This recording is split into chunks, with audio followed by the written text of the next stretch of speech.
Alors bonjour, je poste cette vidéo car beaucoup d'élèves m'ont demandé de clarifier euh, cette histoire de subdivision du texte en parties.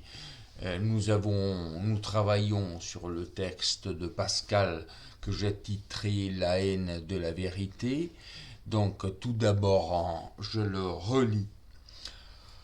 La nature de l'amour-propre et de ce moi humain est de n'aimer que soi, de ne considérer que soi.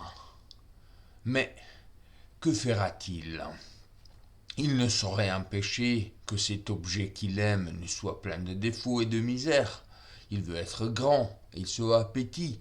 Il veut être heureux, il se voit misérable. Il veut être parfait, et il se voit plein d'imperfections.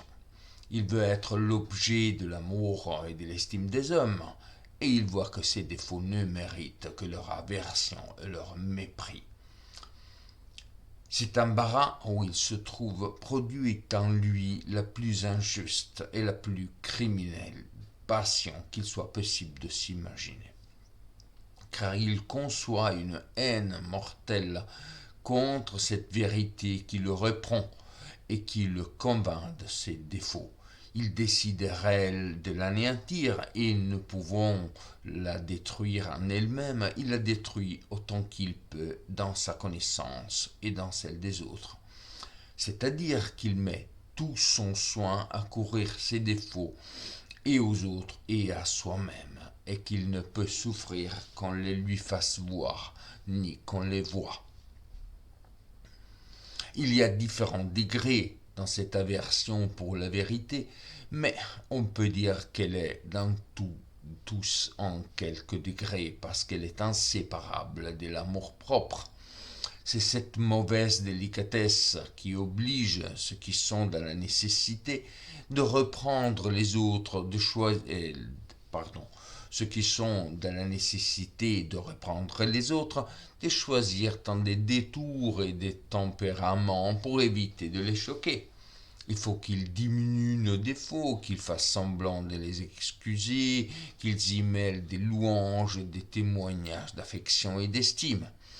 Avec tout cela, cette médecine ne laisse pas d'être amère à l'amour-propre. Il en prend le moins qu'il peut et toujours avec dégoût, et souvent même avec un secret dépit contre ceux qui la lui présentent. Ainsi, la vie humaine n'est qu'une illusion perpétuelle. On ne fait que s'entre-tromper, s'entre-flatter. Personne ne parle de nous en notre présence comme il en parle à notre absence. L'union qui est entre les hommes n'est fondée que sur cette mutuelle tromperie, et peu d'amitié subsisterait si chacun savait que son ami dit de lui ce que son ami dit de lui lorsqu'il n'y est pas, quoi qu'il en parle, alors sincèrement et sans passion. L'homme n'est donc que déguisement, que mensonge et hypocrisie, et en soi-même et à l'égard des autres.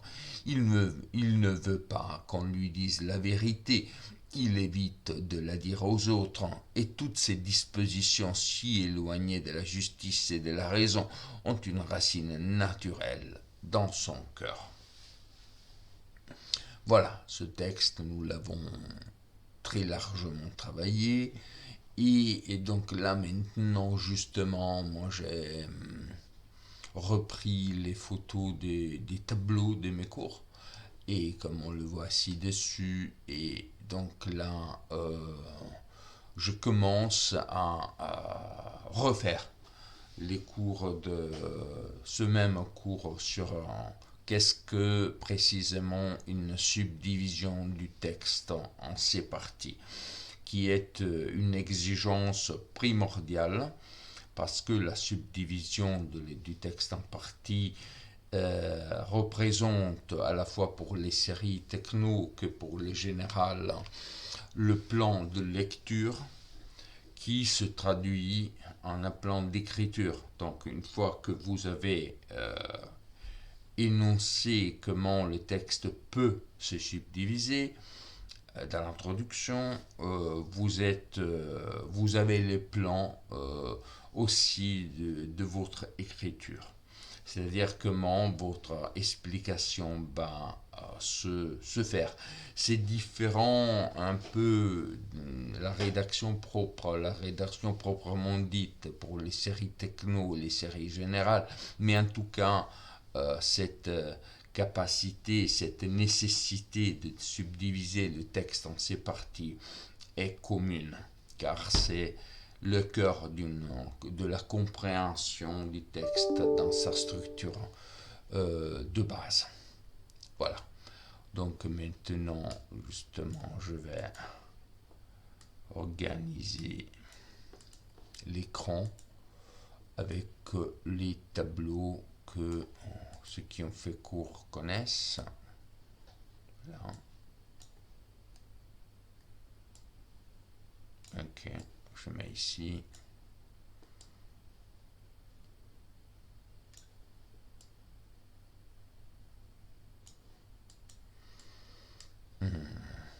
Ok.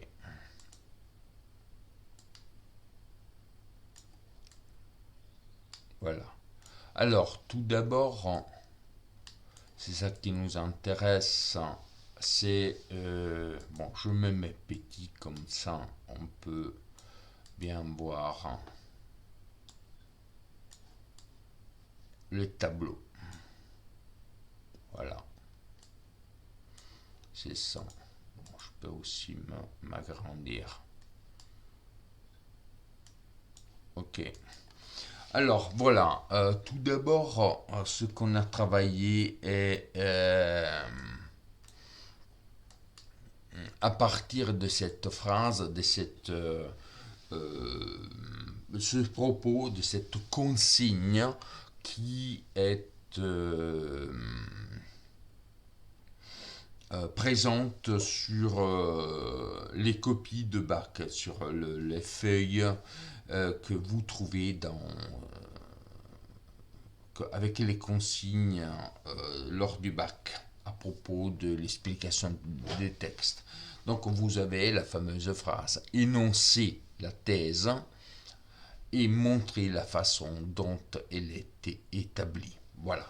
Alors commençons à comprendre la structure, la nature de cette consigne.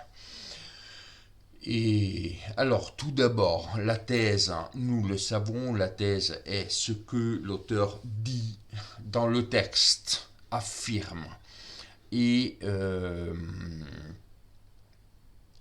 à la différence du thème, que est ce dont il parle, ce dont il est question, le sujet général qui est multiple. Tout texte parle d'un argument, d'un sujet, mais qui est focalisé sur euh, un sujet précis, même si naturellement tout texte parle d'une multiplicité des choses. Et on a bien vu que nous devons cibler avec précision le thème proprement dit du texte. À l'intérieur de ce sujet, par exemple, hier soir, nous avons parlé des vacances. Et donc la question qui peut être posée, bon, et vous avez dit quoi donc le premier c'est le thème, le deuxième est la thèse. Par exemple, il est bien d'aller à la montagne. Euh, dans ce cas, dans le cas du texte, la thèse est précisément ce qui est affirmé par l'auteur. Et or, vous voyez bien, tout le monde se souvient que on a un souci dans la compréhension de quelle est la tête d'une thèse, comment se présente-t-elle. Or, la thèse est donc une phrase. Par exemple, beaucoup d'entre vous, lorsque je pose quelle est la thèse de ce texte, me répondent la haine de la vérité. Or, je comprends bien que on entend que c'est la thèse, hein, mais en réalité une thèse, comme moi je l'écris ici sur la droite, une thèse est une phrase. Une phrase signifie qu'il y a un verbe et un sujet au moins. donc la haine de la vérité n'est pas une phrase, hein, est un titre. La phrase sera plutôt quelque chose comme l'homme déteste la vérité, par exemple. L'homme est la vérité. Donc sujet plus verbe. Et j'écris thèse, une seule phrase affirmative, une phrase ou affirmation. Il faut bien comprendre, une thèse peut être aussi du point de vue grammatical une négation. Donc par exemple, l'homme n'aime pas la vérité. Mais ça reste une affirmation, c'est-à-dire j'affirme que l'homme n'aime pas la vérité. Et ceci est important à comprendre, on se fait que c'est une affirmation, c'est quelque chose de dit, d'arrêté, car donc non seulement ça ne peut pas être que un titre où il n'y a pas un sujet, ou un verbe, euh, comme la haine de la vérité, mais il ne doit pas être non plus une interrogation. L'homme aime-t-il la vérité, ou on se demande la thèse et on se demande si l'homme aime la vérité. Non, non. Là, une thèse est une phrase qui affirme, et en fait c'est ce qui est commun à l'argumentation dans un devoir de philo et la démonstration d'un théorème de mathématiques. Donc le théorème des mathématiques dit par exemple tous les triangles ont les angles internes égaux à 2 droits. C'est une affirmation. On ne dira jamais peut-être, on se demande si un triangle, etc. Et donc une thèse est justement une affirmation qui, de même que dans les maths, il s'agit d'argumenter. Il s'agit de démontrer, dont il s'agit de démontrer la vérité.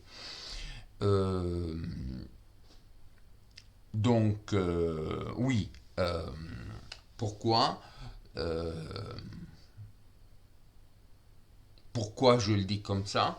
C'est que en effet, tout texte porte une thèse, affirme une thèse et une seule thèse. Ça, c'est la règle du texte de explication de texte, une seule thèse. Donc vous avez 20 lignes, 15 lignes, et là, il s'agit de trouver la thèse.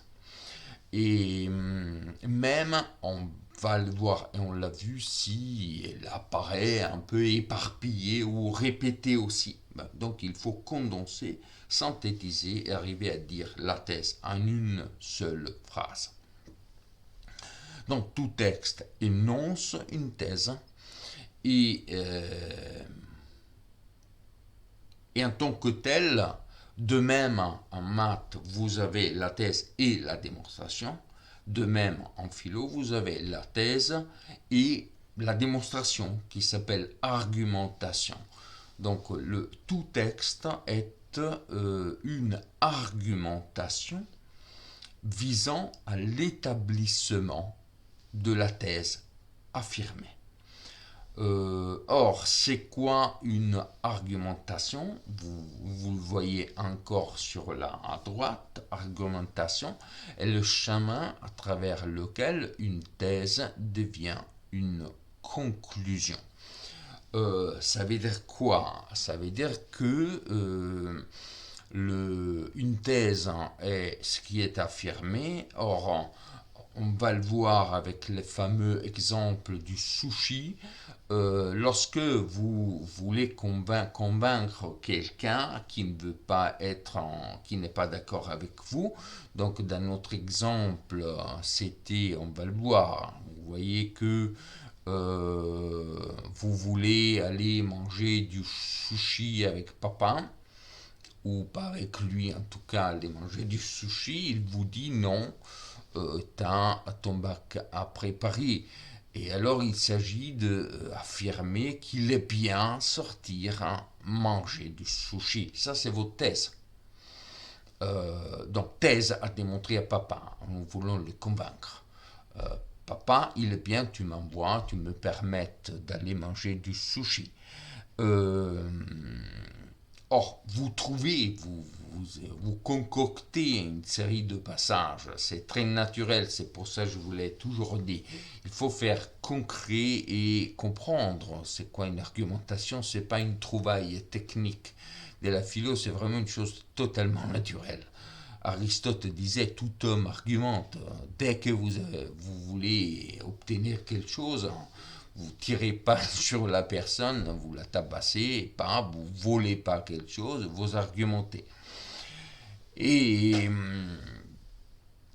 vous trouvez la façon de la convaincre. Et donc l'argumentation commence par dire il est bien aller manger du sushi et vous trouvez une série de passages qui soutiennent la vérité de cette affirmation et vous en concluez, en effet, vous en arrivez à dire bon, tu vois, thèse, conclusion, tu vois, j'avais raison, on sort manger du sushi. Il est bien, j'avais raison, je te l'ai démontré.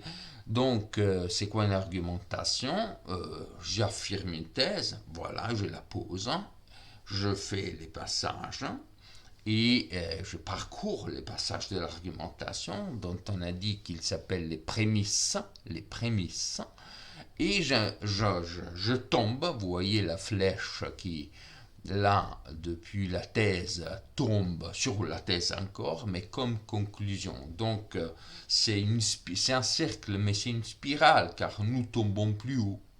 Nous possédons maintenant la thèse argumentée. Donc, la thèse argumentée s'appelle la conclusion, mais c'est la même. Voilà, donc une argumentation est un chemin à travers lequel une thèse devient une conclusion. Et donc, qu'est-ce que veut dire la consigne du bac? Énoncer la thèse, et ça on l'a vu, et montrer la façon dont elle est établie. La façon dont elle est établie n'est autre que les passages successifs qui mènent à la thèse comme conclusion. Donc, les échelons que le texte parcourt pour argumenter la thèse. Donc, comment elle était établie signifie argumenter et argumenter comme conclusion.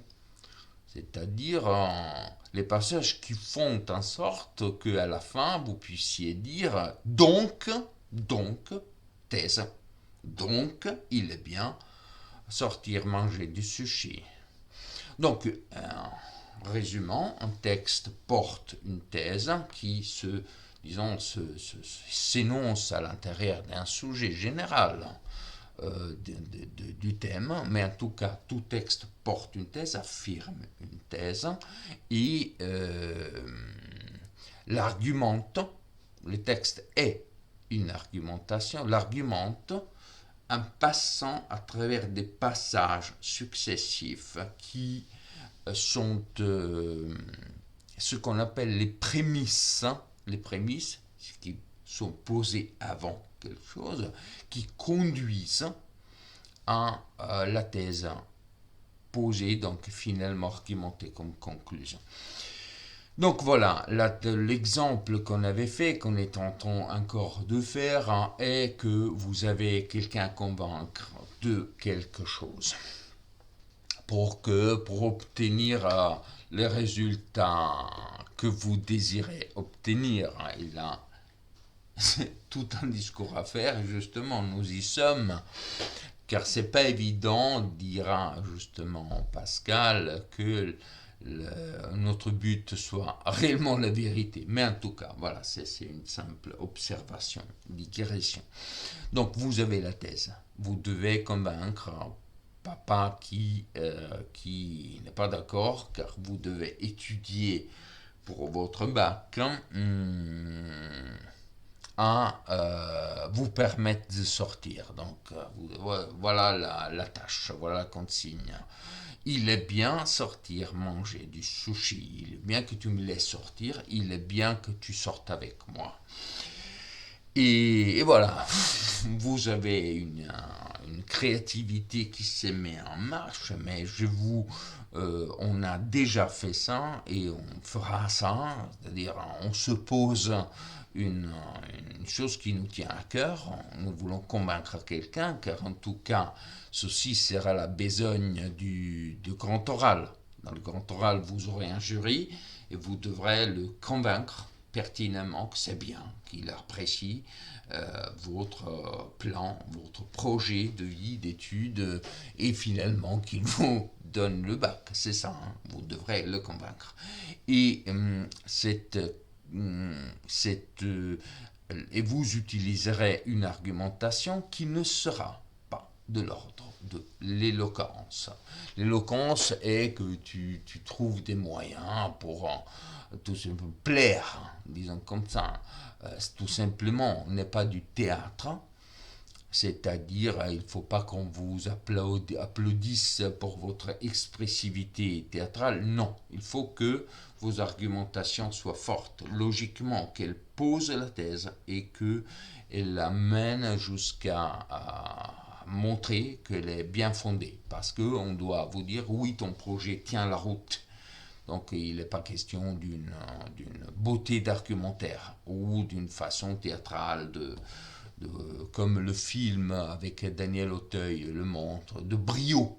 Non, c'est pas une question de brio. Naturellement, le brio aide, mais une argumentation philo, et donc une argumentation en général, c'est la logique, l'établissement solide d'une vérité solidement argumentée. Donc il est question de ça. Il est question dans l'explication de texte en philo de montrer la solidité logique de l'argumentaire. Et donc voilà, bon, nous revenons, vous avez le, le, votre tâche et montrer qu'il est bien sortir manger du sushi et vous concoctez votre plan. Donc on avait vu, vous imaginez que bon, je vais chercher quoi? Oui, je vais prendre la route d'une diététique et voilà. Donc notre argumentaire sera tu vois papa, les poissons contiennent du phosphore. Euh, Or, le phosphore fait du bien au cerveau et, tu es bien d'accord, cher papa, le cerveau sert à penser. D'autre part, j'ai bien un cerveau, tu es d'accord, hein? Et avec ce cerveau, justement, je pense, donc du phosphore me fera très, très bien euh, pour penser et penser sert à avoir son bac. Donc tu vois, il s'ensuit que il est bien qu'on sorte manger du sushi parce que cela me donnera du phosphore pour penser. Voilà, alors je vous suggère si vous n'avez pas suivi, mais je pense que c'est très facile, la suite de ces propos, c'est les 1, 2, 3 ici, et 4 et 5, etc. sont les prémices. Les prémices, donc vous avez posé la thèse, et puis vous passez d'une partie à l'autre, d'une prémisse à l'autre, et vous allez retomber sur la thèse. Donc tu vois, j'avais raison. Alors ça c'est euh, tout, ça vaut pour toute argumentation. Et je vous avais dit aussi le deuxième élément, à savoir en général sur l'argumentation et donc dans le cas du texte et dans le cas de la dissertation, qu'une argumentation utilise toujours deux éléments. D'un côté des liens logiques, si, alors.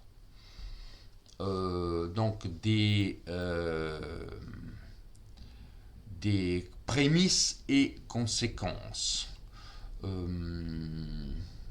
Par exemple, à l'intérieur de... on avait fait un autre exemple. Je vais aller... non, ceci. pardon, cet exemple est suffisant. Ici, nous avons des liens logiques. Vous passez par si, alors. Tu vois, le phosphore sert à... C'est une loi générale, c'est une vérité générale. Le phosphore fait du bien au cerveau. Le cerveau sert à penser. C'est des propos généraux et généraux. Or, ce qui se passe à partir de ces propos universels, généraux, le phosphore fait du bien. Or, j'ai un cerveau, donc le phosphore fait du bien à mon cerveau. C'est des liens logiques. C'est des liens logiques. En revanche, une fois vous avez argumenté et que votre papa vous regarde, vous dit oui, t'es un peu sophiste là, hein, en fait, tu ménages un peu. Mais écoute papa, tu te souviens que l'année dernière on est sorti et j'ai mangé plein de huîtres, je sais pas, hein, en tout cas plein de poissons. Et voilà, tu te rappelles. Or, dans ce cas, ce n'est pas une argumentation logique, c'est un exemple. Euh, donc là aussi, c'est très naturel. Lorsque vous devez convaincre quelqu'un, vous trouvez un exemple. Une fois que vous avez dit une chose générale, logique, le phosphore fait du bien au cerveau, or j'ai un cerveau, donc le phosphore fait du bien à mon cerveau, mais le cerveau sert à penser, donc le phosphore fait du bien à ma pensée, or le phosphore est dans le poisson, donc il est bien je mange du poisson, or le sushi est du poisson, donc tu vois, on va manger du sushi. Ça, c'est des propos universels. Et votre père vous regarde, hein, bon, et vous dites, mais écoute, tu te rappelles, et vous faites un exemple. Un exemple, c'est du concret, c'est une situation individuelle. Et tu vois, par exemple, un tel, mon ami, a fait ça et ça. Un exemple est une situation concrète, individuelle, qui doit convaincre par sa force. Un exemple, c'est de la pub, d'accord? C'est une chose qui, en tant que telle, fort en couleur, convaincante. Donc voilà, une argumentation, vous voyez bien, c'est une suite de passages, de propos généraux, universels, et est aussi nourri d'exemples. Ça, c'est la structure d'une argumentation. Donc je répète, qu'est-ce qu'il y a à retenir? Une argumentation fait s'enchaîner des passages euh, qui sont nourris d'exemples et elle mène à la thèse énoncée comme conclusion. Cette structure générale vaut partout toujours et vous donne la trace, le plan pour aller chercher dans le texte. Montrer la façon dont la thèse est établie signifie montrer quel passage parcourt l'auteur pour, une fois énoncé la thèse, l'argumenter. Donc faire en sorte que papa soit convaincu. Voilà. Donc maintenant je vais reprendre ce qui apparaissait justement sur le tableau. Voilà. Voilà. Ok.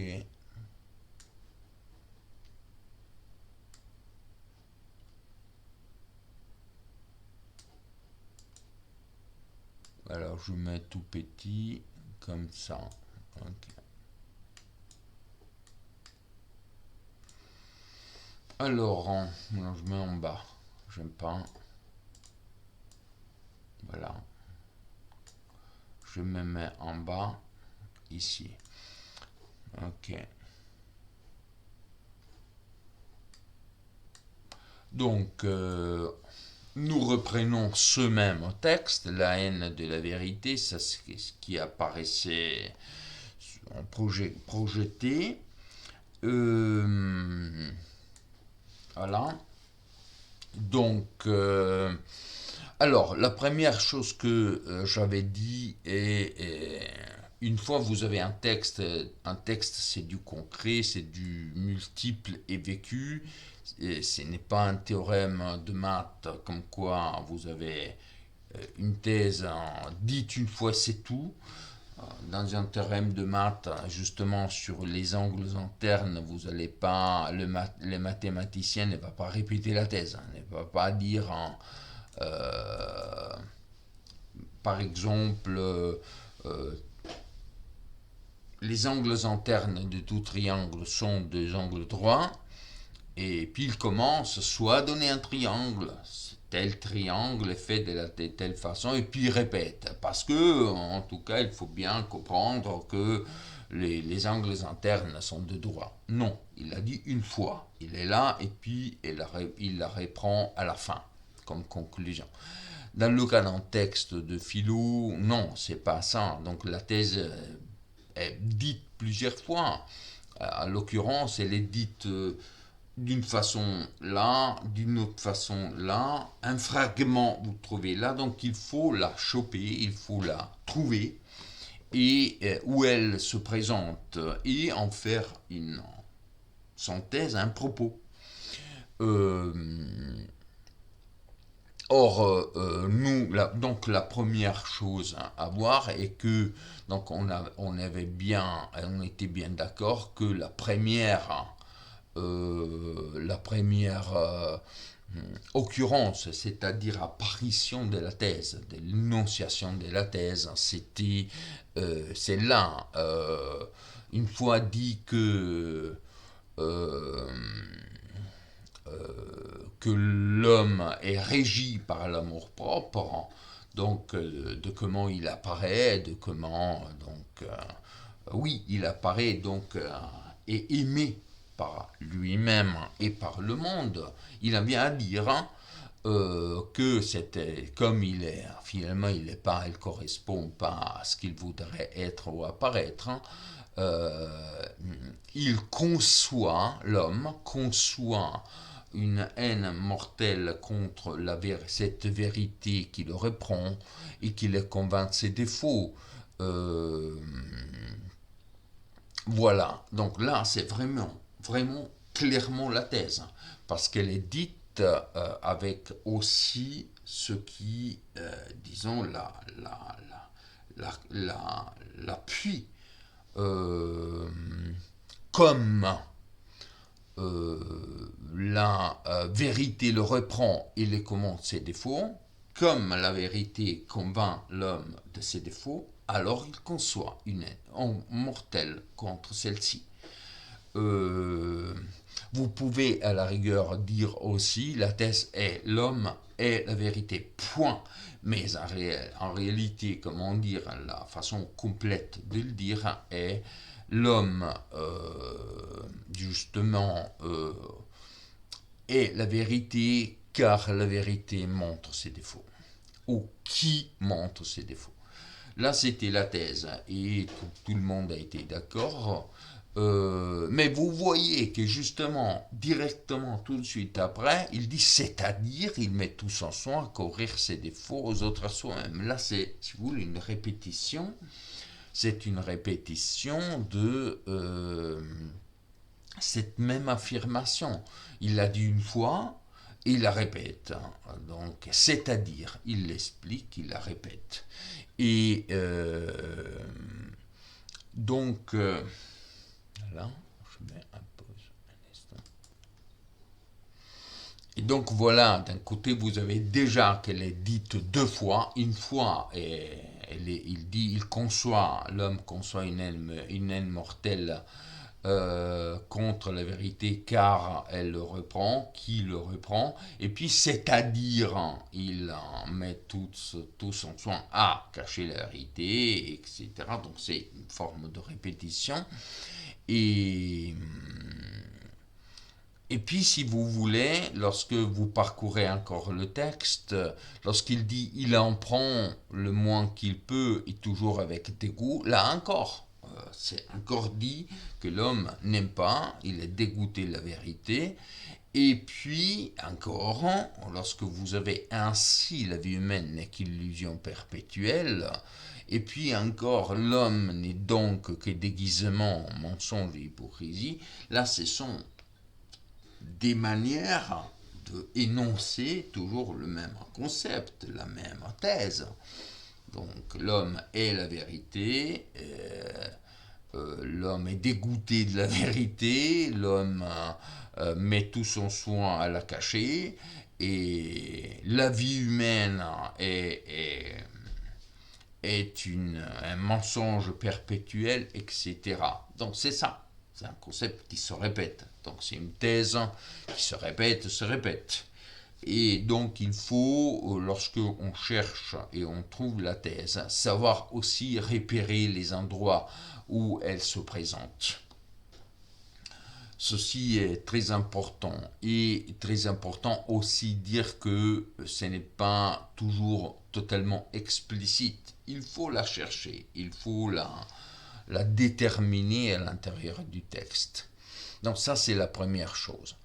Et donc en gros, nous pouvons dire qu'un texte, il est souhaitable que vous le subdivisiez en 3 parties. Évidemment, un texte, c'est l'exercice de philo, d'accord? Donc c'est pas la règle du tout que tout le texte soit comme ça, évidemment, mais bon, vous trouvez que ça c'est bien, et du coup je l'ai aussi organisé comme ça par alinéa, ce qui n'est pas le cas lors du bac. On vous donne un texte en vrac, on vous donne pas un texte déjà subdivisé en alinéa.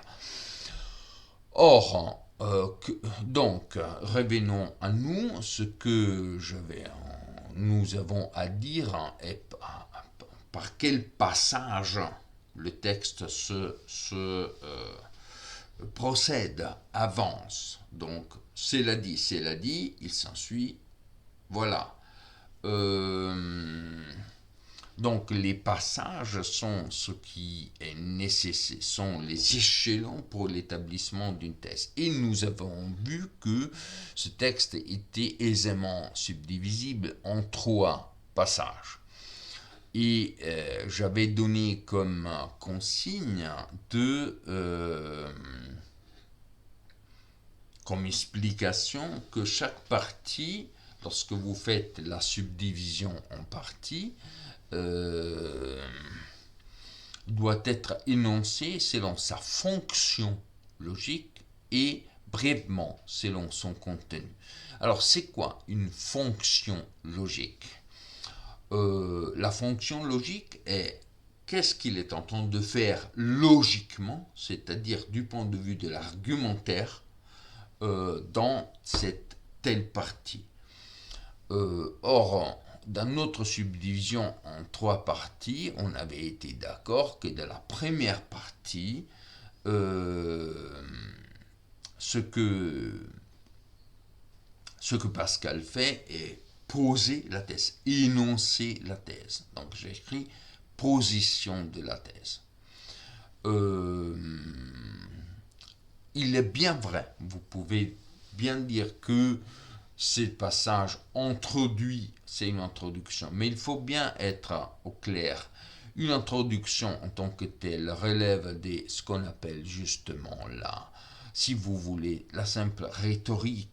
Donc vous commencez, vous voyez, on vous donne par exemple dans la méthode des dissertes une phrase d'accrochage. Vous commencez, vous rentrez dans le discours, chers messieurs et dames, on va parler de ça. Bon, non, c'est pas ça. Le début logique. Logique signifie que je commence mon argumentation. Donc, dans une démonstration, le début est toujours l'énonciation de la thèse.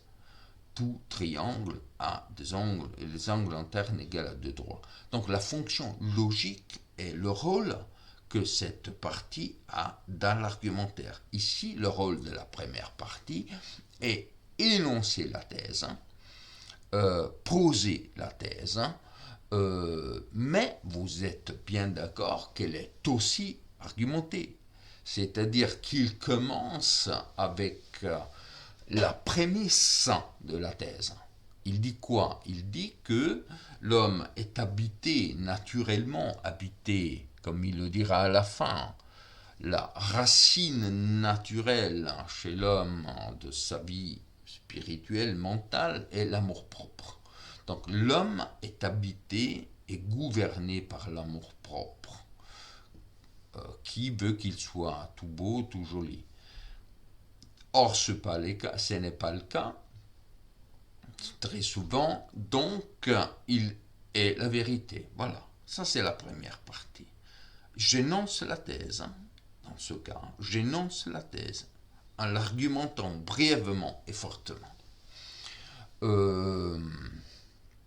Voilà, donc, fonction logique, énonciation de la thèse, et argumenter, brièvement argumenter. Et puis vous mettez aussi, lorsque vous écrivez, ce texte peut se subdiviser en trois parties. La première énonce la thèse en l'argumentant, et vous dites aussi brièvement le contenu. Donc la fonction logique et le contenu. Ce texte, donc la première partie, énonce la thèse avec à la soutenant d'une courte argumentation, où il est dit que l'homme est la vérité, car la vérité lui montre son vrai visage, qui ne lui plaît pas. Point. Deuxième partie, qu'est-ce qu'on avait dit? Que un texte a toujours papa à convaincre qui n'est pas d'accord. Donc, dans tout texte, vous avez un interlocuteur idéal qui dit non, je ne suis pas d'accord. Donc, ça veut dire quoi? Ça veut dire que il y a une antithèse, d'accord, virtuelle, quelqu'un qui dit, écoute, je ne suis pas convaincu. Et donc, idéalement, non, c'est pas idéalement, c'est bien que vous fassiez, donc idéalement, vous le faites, vous cherchez toujours à écouter à quoi répond une telle phrase, une telle partie. Par exemple, ici, nous avions vu, donc il y a différents degrés dans cette aversion pour la vérité, mais on peut dire que dans tous en quel degré, parce qu'elle est inséparable de l'amour propre. Donc qu'est-ce qu'on avait dit? On avait dit que dans ce cas, l'auteur écoute une objection possible. C'est quoi l'objection possible? C'est, écoute, d'accord, oui, c'est vrai, mais en tout cas, c'est pas toujours comme ça. Je veux dire, t'as bien des cas où, non, on veut la vérité, on aime la vérité. Alors là, vous pouvez dire que cette objection, Pascal dit, oui, c'est vrai, il y a des degrés différents, mais on ne peut pas totalement l'anéantir, hein, car cette haine de la vérité, car elle fait partie, comme le dira à la fin, la dernière ligne, une racine naturelle. C'est comme de tout simplement transformer la plante homme. Donc non, c'est radicalement présente et ce n'est qu'une question de degré. Et pour appuyer donc cette réponse à l'objection possible, voilà, il fait un exemple, une série d'exemples. Vous voyez cette mauvaise délicatesse qui oblige ceux qui sont dans la nécessité de reprendre les autres, de choisir tant de détours. C'est quoi un exemple? C'est en effet que moi je suis prof et vous avez eu, c'est pas mon cas, mais la seule note ou je ne sais pas, et où par exemple vous pensez que je me suis trompé, vous êtes convaincu je suis con, choses comme ça, mais vous n'allez pas me dire vous êtes con, car vous voulez la belle note, vous êtes dans la nécessité. Et donc, voilà, vous me reprenez de manière délicate. Ça, c'est un exemple. Et donc, ceci est un exemple. Cette mauvaise délicatesse, et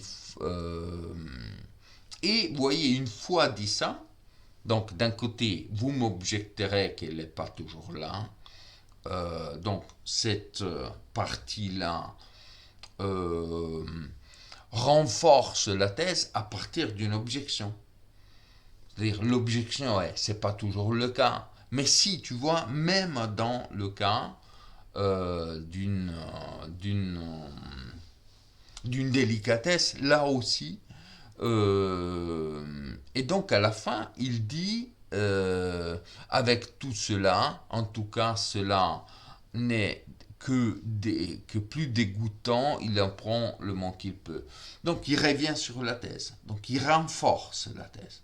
Il imagine une objection, il répond avec un exemple et il renforce la thèse.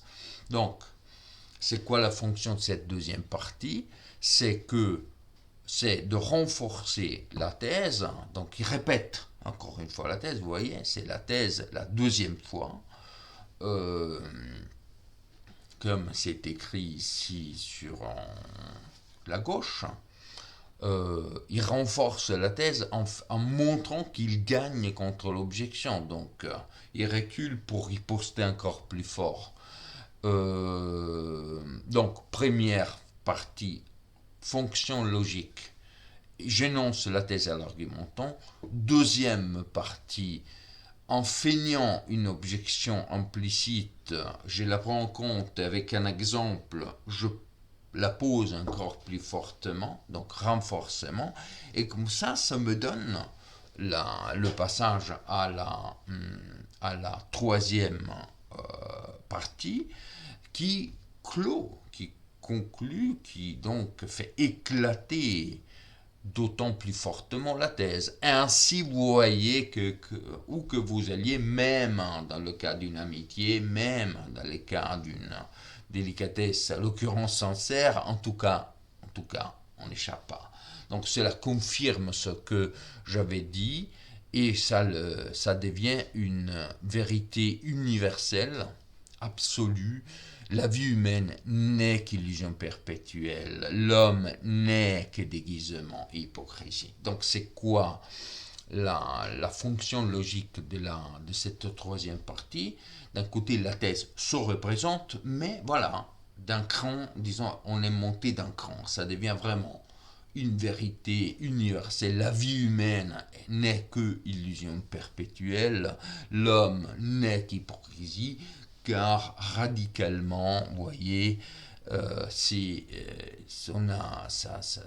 haine s'enracine dans son amour de soi, son amour propre. Voilà, donc je synthétise.